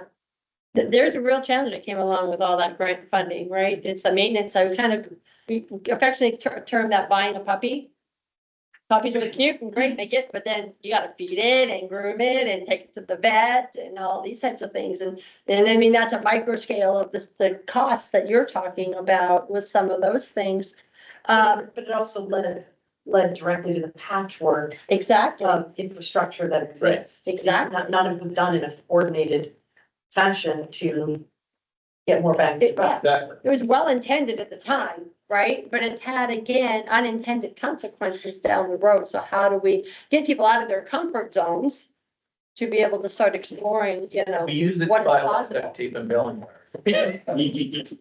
Now, that leads, though, you say sustainable, and you mentioned over here about we're a small state, 600,000 plus. So the tax base in that is only going to go so far. And not necessarily going to get a great deal, from some of these vendors, these technology vendors out there that are going to reduce the cost of their radio for you, right? Because you're a state. So how do you go about this? It's a big challenge, right? Let's see, assuring redundancy, training the workforce, cost management, quality, timely service. Anybody online have anything to add to anything that they may have put in here? I want to make sure that you not just don't have a text voice, but you have a voice as well. Anything to share? Anybody want to come off mute? Everybody's still there. Is there anybody still there, DC? Yes. One guy on. You got one guy, one holding out. We talked about, I mean, this training, this education, that is really going to be an important piece, making sure that you have, people are aware and knowledgeable about the capabilities of the systems that are in place, what they have currently, the limitations are. Any other priorities? You're the ones also being served by these communities, by these centers, by these systems. So what are priorities? I do have a question. Senator Bob North, I sit on Senate Judiciary along with Senate Government Operations. And some of the government operations thought that in 3 weeks we could solve the communications problems that we've been doing for decades here. I know Commissioner Morton and I have been around for about the same amount of time, although she's much younger than I did. She is, come on. That's right, but communications have been a conundrum for several decades here. Yes. Many things that contribute to that factor, but one of my questions is, Solomon City Police Department, whom I used to be a member of a few years ago, is here. I see with representation. And they are, in my mind, trendsetters in the communication business here in Franklin County. I'm not saying that they're the only ones here, but that they are trendsetters. They do a great job here. And I'm curious as their representative as to, is this just an informational meeting for you, or do you have concerns that we could be addressing for you? Why are you here? Is it still lieutenant? Is it captain now, Ben? I'm not. Lieutenant. And Alicia, some We concern. were asked to sit in on the meeting, why we're here, but, some of the, areas of priorities for us is to improve radio, that's what's to improve that. Right now, we're working on Project Majority Mountain. That's almost nearly complete. That should improve. We're also putting up simulcast systems up there. We also have to work on building a new building up at the ECOC, which is houses radio equipment. So for us, we're constantly looking at updating and redundancies and everything for us. Okay. And I didn't mean to put you on the spot, but. No, that's But follow-up to that is, in the few years that I've been involved in law enforcement, I know certain things that haven't been working here in the state of Vermont. And I guess my question here is that we know that funding, cash flow, dead spots are all huge, big. What has this board, in 4 meetings, I hope you can identify the entire problem in the state of Vermont and solve them for us, but I'm sure that's not probably gonna happen, but what have you identified as problems in the brief period of time that you've been working on this? So I'm gonna actually, we had this conversation a little bit last night, and we don't want to be premature. Okay, I think just as the people around this room are diverse and their experiences are a variety of experiences. What is happening in challenging in one municipality may not be a problem in another municipality. If I were to say, themes, trends, those types of things, it's all around the stuff that we're talking about here. We're gonna hear people talking about challenges with training. We're hearing people talking about challenges with radio, with their facility, with having one dispatcher on duty, not being 24/7. Those types of things are things that, that's kind of get us to ask more questions and want to dig into a little bit more. But then there are great, wonderful stories, about how things are working. And those are the ones we want to really focus on to see how can we use those to do more of that? Right? And will that work from region to region? So you have a model that can pull from, such as New Hampshire, our neighboring state, same size, the more population. It's not easy. We could have done it without. Yeah, and there are challenges to doing that. Again, so if you were to talk to the former director of the National 911 program, Lori Flattery, she has a saying that it's been coined. I don't think she intentionally did it. If you've seen one PSAT, if you've seen one 911 center, you've seen one 911 center, and there are 5,500-ish in the country. Because at the end of the day, you are serving a unique local community. And so as far as what in a public safety system, what happens is calls are received, calls for, or requests for service. Data is analyzed. And resources are sent or somehow assigned. Those are like about the only three common things that happen in a public safety system. Other than that, it comes down to what are the local expectations of levels of service? And that's what makes these things the most challenging. We will come up with some things and trends, but we want us to be respectful and not say things prematurely, because we still, as Dawn said, we're in the throes of data collection and information. That's why we're asking you guys things in all different kinds of ways. Although I appreciate the question very much. I know I probably didn't give a really good answer to it. It's the same challenge when people say things like, well, is X gonna be part of the future?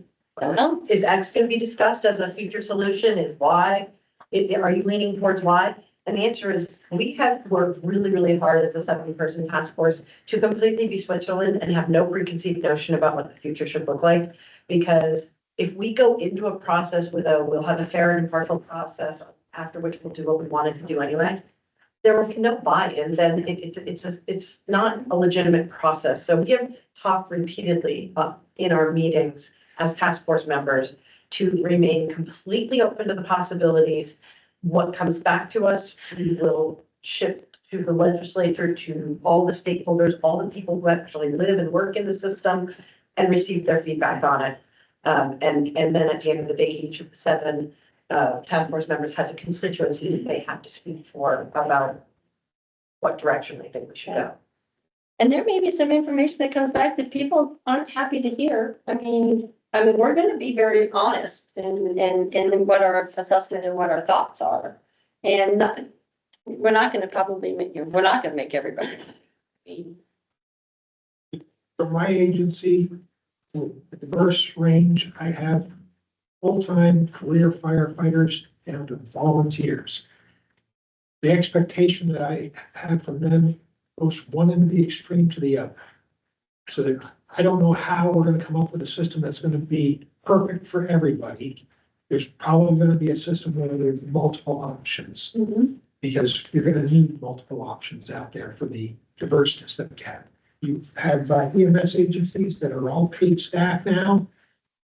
Some agencies are still relying on volunteers and scratching together a crew at the last minute. You know, that's the diversity that we have here in Vermont. I don't know an easy answer to the communication system that's gonna help all of them. One system. I don't believe it exists. Or a system of systems. I mean, we're open to the possibility that a system of systems with planned failover, whether that's technical failover or staffing failover or whatever it is, are in place. It's part of a safety net system. So we're totally open to a system of systems, but we're just waiting to see what the people who see this all over the country come back to us with. Yeah, and I'm afraid to go out on a limb here just a second. I think we've identified that we do have problems with radio coverage, right? Across the state, the areas of that. And so the point is, you know, as we look to the future, how do we address that? Like, you've essentially got a system of systems right now, but is there a way to improve on that? It's a patchwork. Is it one system or is it multiple? Conscious decision if that's the strategy. And they can sort of suggest that because we have it out here, the first thing you have to start up is just figure out where everything is, what's out there. And I'll give you an example. It's the inventory. It's the inventory. I'll give you an example. When we started, we initially had got a somewhat of a list of there was 42, I believe. We thought there was 42 dispatch centers that were located around the state. Through the course of starting through that, we immediately were able to take some of them off because they didn't even have dispatch centers.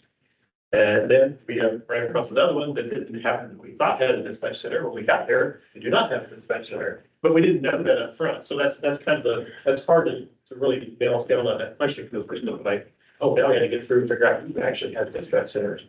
There's also dispatch centers that are not in your state that dispatch for agencies within your state, and there's 6 of those.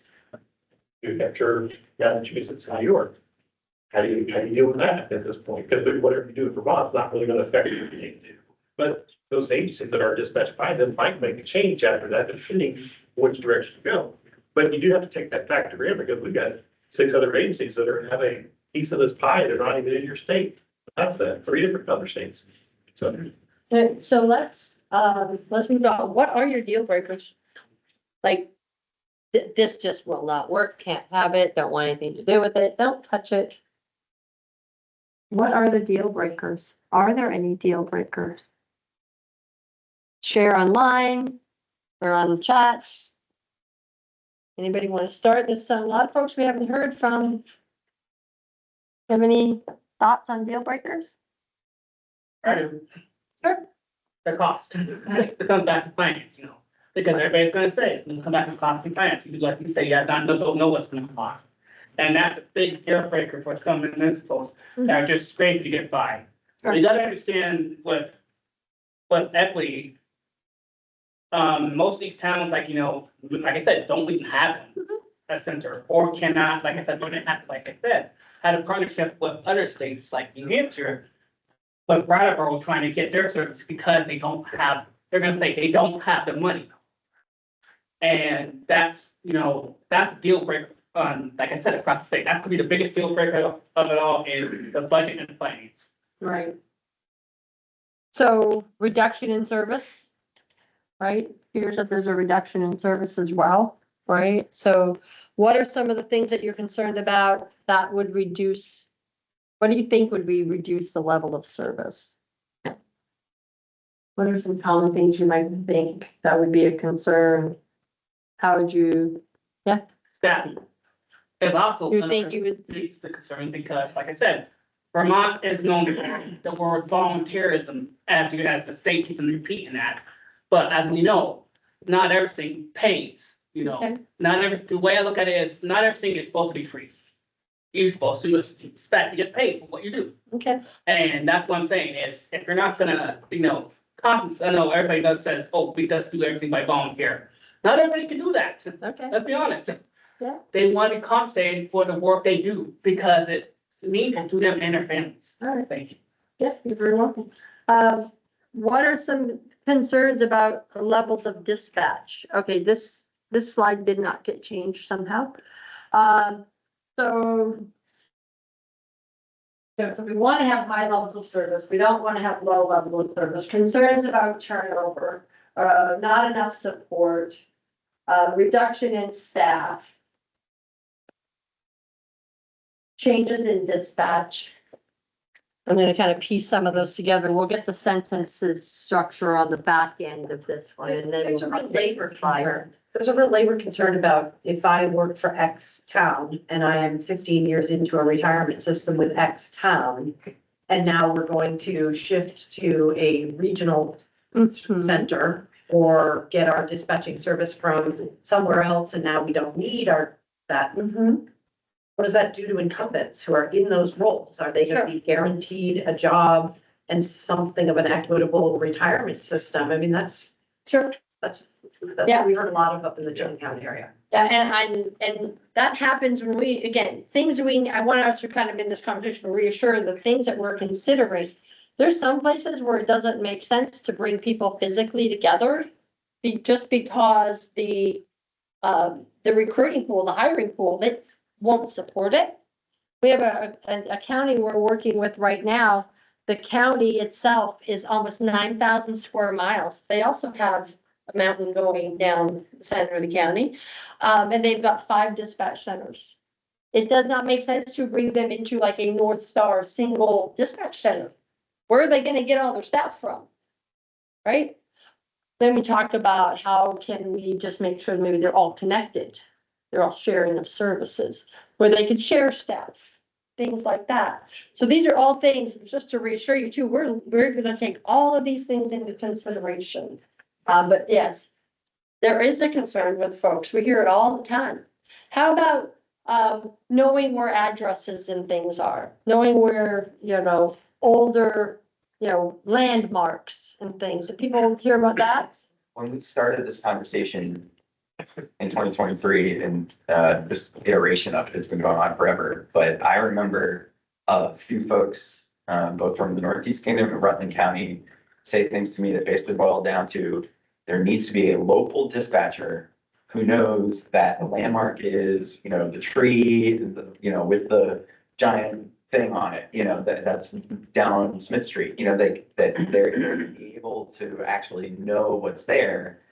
And then when we really got into these conversations, people were talking about like a lot of places, their dispatches in another state, and, you know, they're able to see in real time all kinds of satellite stuff, and they've got, you know, Google images of things, and they can tell where things are and help people find out where to go, and it works just fine. And so we've heard both sides of that, and so one of the things I'm interested to know is how important is it to folks who are actually providing the emergency response in fire and EMS and police services to have a person who really knows that you got to turn right at the pink house, and sometimes, you know, if they're looking at a Google Earth image, it's not right, or something like that. That's important. To our field and frontline? My agency switched dispatch facilities. Well, we switched dispatch facilities twice, in the first 20 years.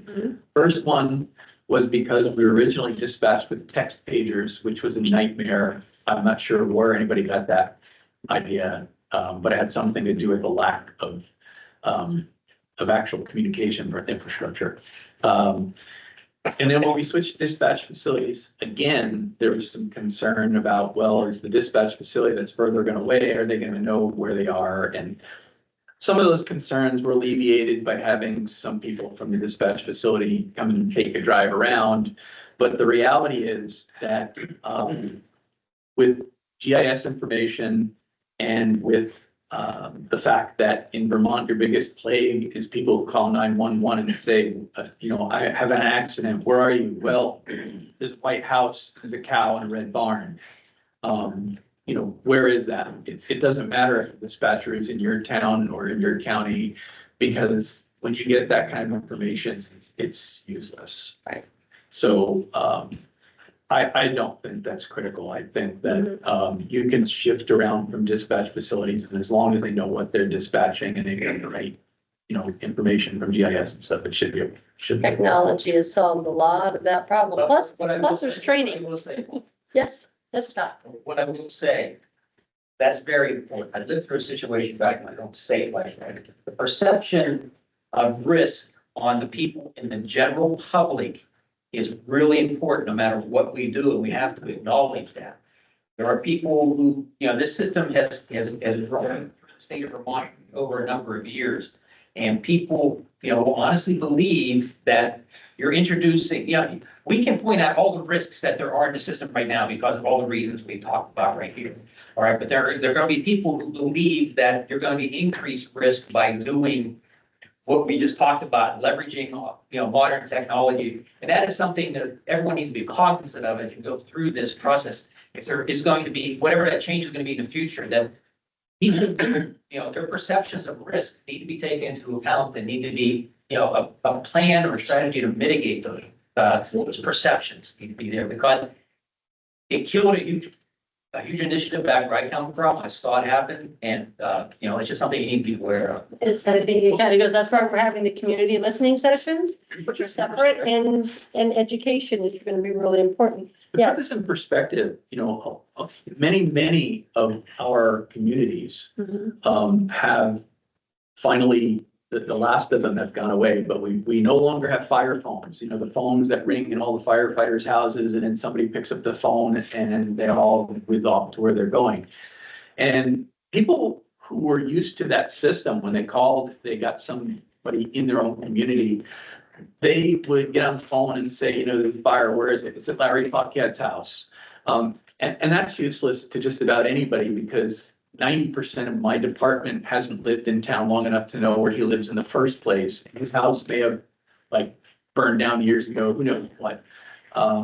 So you really have to put, I mean, clearly there's an education component, and I think that the concerns of the community can be addressed, and you know, when people understand what's available to us, the problem with their worries can go away. But I think, you know, to some extent, when you look at that, you're looking at a problem that is long gone. Right. Yeah, but to Scott's point, though, we need to get a temperature read on how people feel about those types of things as well, right? Because, you know, whatever is recommended, there's probably gonna be some sort of change for somebody. Unless you guys all think again, let's go back to what do you like about your system? So, with that, we have some deal breakers. Anything else a deal breaker? Yes, sir. Community's not getting compensated if they're asked to sort of hand over control of infrastructure. So if St. Albans invested in all that equipment up at Georgia Mountain, and then the state says, you know what, we're gonna take all this over. There needs to be, you know.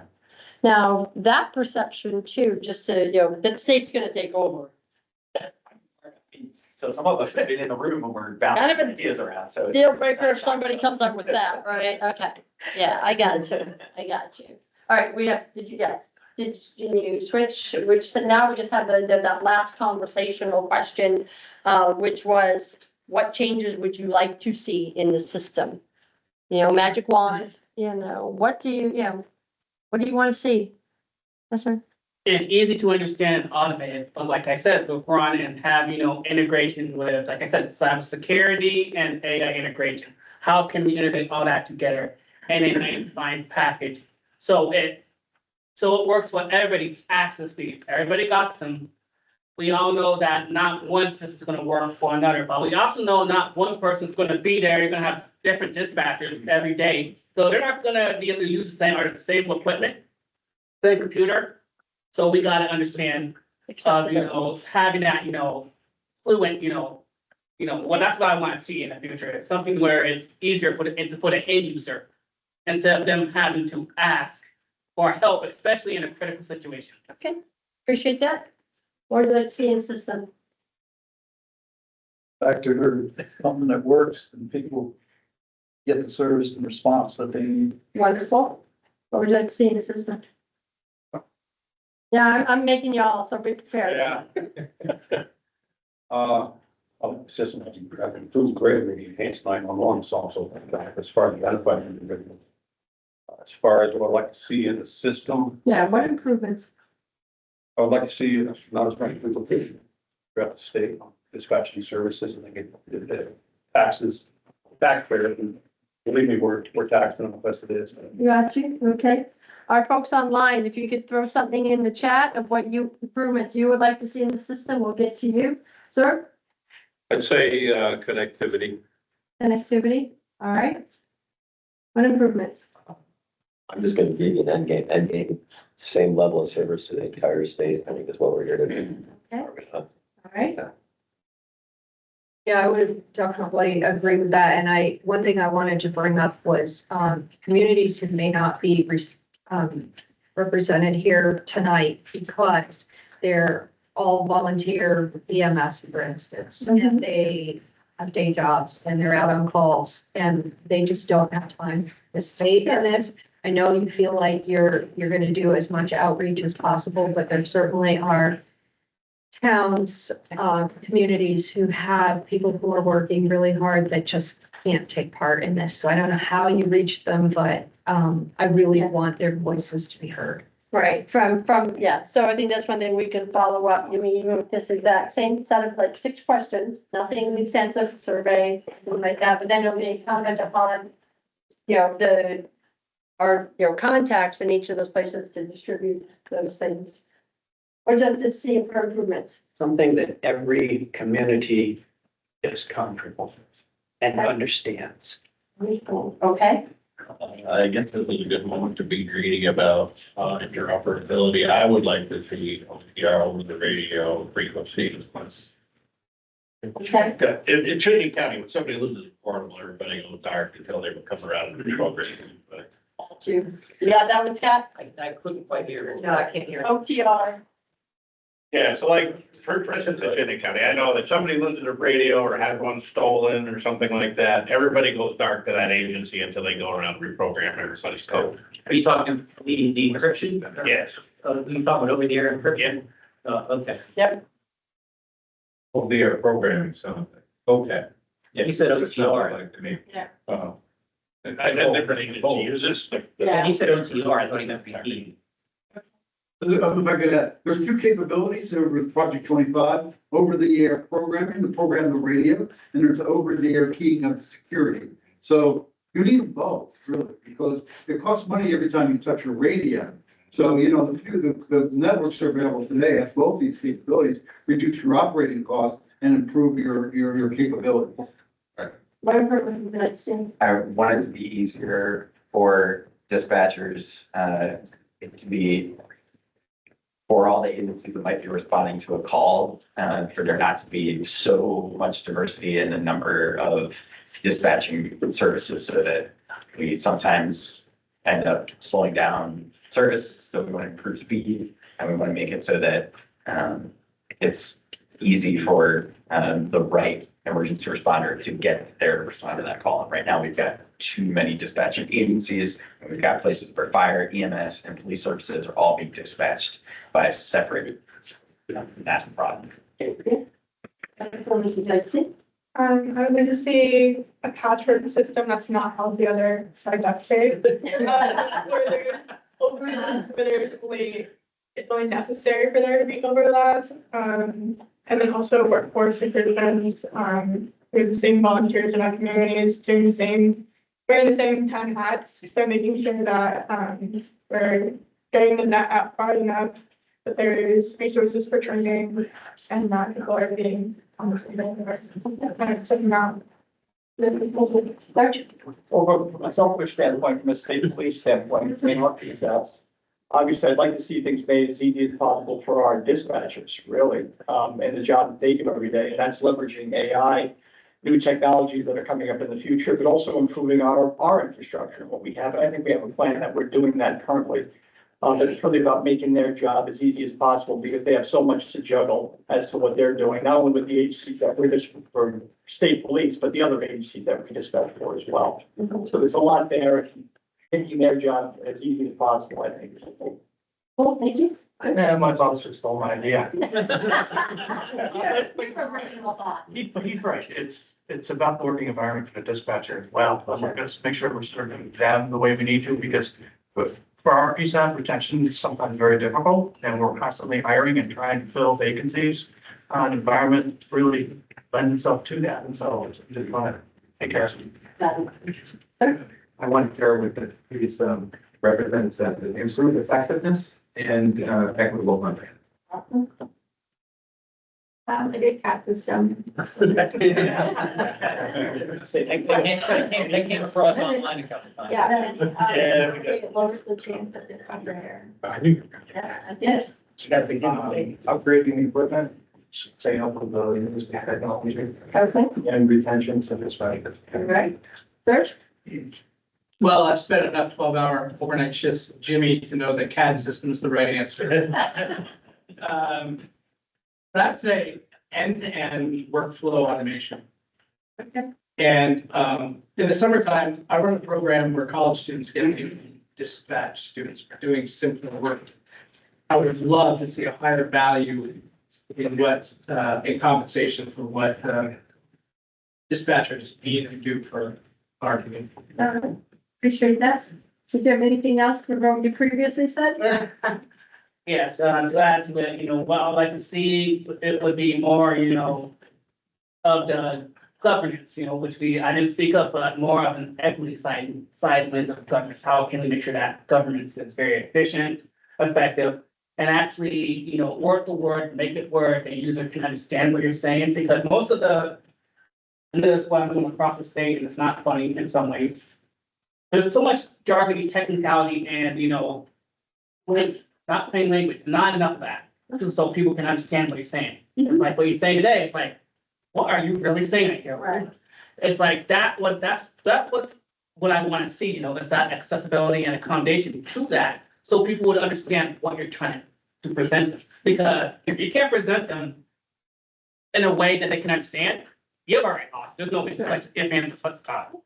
So that's what I want to see more of. And it's very that we're bringing the system on. It's easy to understand for the end user, but also easy to understand for the community as a whole. Thank you. So just for context, so I'm not part of like EMS, fire, PD or anything, but I do work in the health department as an emergency preparedness specialist. And part of our role is to do a lot of tabletop exercises. So during the Eclipse tabletop exercise, we had a lot of fire, dispatch and EMS in the room. And a lot of the things that were brought up were obviously the dead spots and then overlap of radio chatter. So I guess I would say those things. Got it, thank you. Also from the Department of Health lens, I would really like to see greater interconnectivity between the CARES program, which helps identify individuals in the community with greater health needs and that may require some additional support in bigger scale emergencies. Like I know a lot of our talk today has been centered on singular calls or doing, things like that. But, from my perspective, I'm looking at things like the flooding, right? There is a lot of individuals who need additional support in those kind of things. So within the state of Vermont, we have the CARES program. The CARES program is a self-identified registry that would basically allow individuals who require additional need in the event of emergency. So I would think a system going ahead that has better connectivity to those kind of programming would be really beneficial to improve health outcomes for the community. Thank you, sir. From my perspective as a fire chief, I separate the dispatch component of this from the communications component. Okay. But I think that we need to have an integrated dispatch network, individual systems that are tied together so that they're redundant, that they can fall back, that the dispatchers have, legitimate information.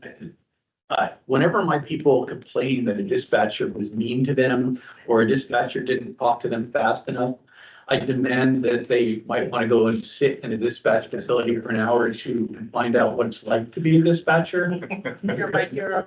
I would not want to ever do that job. And, making the system, giving them information, giving them quick access to information so that while they're juggling phone calls, while they're giving CPR lessons over the phone and all that other stuff, they're not digging through binders and flashcards and all that other kind of stuff. It is really critical and it needs to be available throughout the network of facilities. So if a bomb drops on his dispatch center, somebody else can pick it up. And they've got all of my information because it's really critical to manage that information. Appreciate that. I can't add to him. I defer to the folks online. Thank, I don't think that I want to turn the last over to you. Yes, I just have next steps. Yep. Yep. All right, we have a second to the comment about a lookout system. And or third. Also a system that works well for folks across the state, not only in the areas that can afford it. Okay, any others? I do have a thank you for hosting this listening session. This was very helpful. Okay, well, thank you for that. And Jen, I'm going to turn it over to you. Next steps and close us out. What? I'm dying to see what's on the next slide.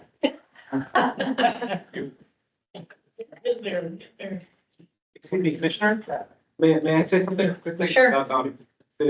There was a lot of discussion tonight about dead spots and cellular coverage, mobile wireless service from the cellular providers. At the Vermont Emergency Management meeting yesterday, or that's actually going on again today, a different state agency, the Public Service Department, was talking about, I previously worked at Public Service, so I work for Commissioner Morrison now, but the Public Service Department is doing a drive test, and on their website, they're looking for information about where folks want them to focus their drive test. So that's small public service announcement. Right, well done. So Rance's team is finishing up a lot of the data collection. If you have not turned in your questionnaire or had your on-site, I think we're down to one agency coming for you. So wrapping up that part of the data collection, obviously, we're going to be holding, as I said, the 2 community listening sessions, which is really targeted at the consumers, the people who might be ill or have their house on fire, or just the general public who want to weigh in on this area. In the background, while we're doing that, the MCP team is going to be analyzing the results of the questionnaires and the on-site visits and identifying gaps and commonalities that are across their findings. And then they're going to begin to collate all that together and finish some of the different segments of the scope of work in their project. So there's a lot of pieces moving. Agencies should expect to see another survey coming their way. It will not be 58 pages or whatever the last one was. Oh, let's actually look here. You're seeing eyes and human soul. It will not be 58 pages, but it will be about cybersecurity. Again, we have to understand like what the current cybersecurity landscape is before we can make recommendations about what it should be. So that should be coming their way. People should expect to see the cybersecurity questionnaire, and it will be due back by October 1st. So those are the short-term steps for us. The task force meets every 2 weeks. You are welcome to join us Wednesdays at 11:15 every other week. Our schedule is online. This is how you find the website for the task force. Every one of our meetings, the agendas, the minutes, they're all up there. If you really get bored late at night, you can watch our past meetings. It's riveting. But with that, I want to wrap things up for tonight by saying that if you're interested in this topic, please continue to lean in. Join our meetings, call a task force member, and just have a one-on-one. If you want to just not show up to a task force meeting or your schedule doesn't allow it, all of our contact information is on the task force website. Come talk to us. The task force is not looking to do something to you or your community. We have been tasked with looking to do something for the first responder community and with the first responder community. We're not looking to impose our will on anyone, okay? This is trying to drive towards a preferred future based on the extensive scope of work laid out in Act 78. So please continue to be part of the conversation. There will come a time when our system planning consultants present multiple options for consideration, and we will absolutely need your input again at that phase. But until then, please stay safe, take care of each other, and thank you for being here. Thank you.